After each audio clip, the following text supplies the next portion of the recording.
Mifepristone is known as the abortion pill, but the drug has actually been used since the 80s to help treat a variety of ailments. Recently, the future of mifepristone access has been up in the air, thanks to federal judges ordering conflicting injunctions, and the U.S. Supreme Court continuously debating a solid stance. If a ban on the abortion pill is allowed to pass, people considering parenthood won't be the only ones affected.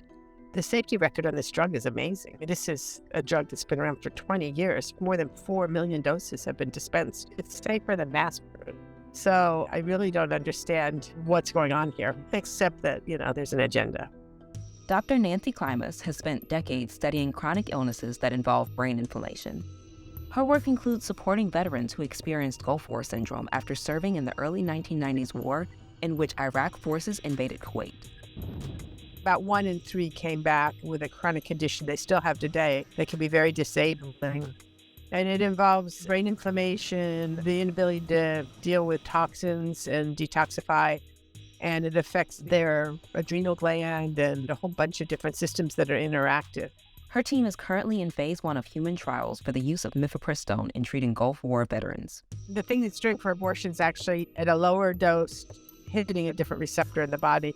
And what we're doing is at a slightly higher dose, affecting a receptor in the adrenal gland and trying to reset the body's normal stress responses that are regulated by the adrenal gland.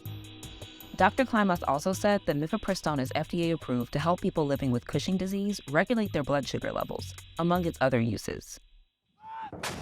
A potential mifepristone ban raises concerns for Dr. Klimas over the future of her research with Gulf War veterans.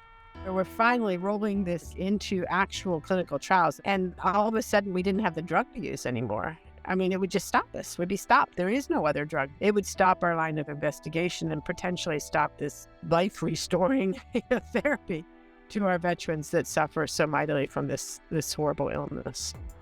She's also worried that undermining the Food and Drug Administration's long-standing decision could have devastating effects on future clinical trials. Would you invest $1 billion on a new drug, not knowing if you were working with the playbook that you thought you were working with?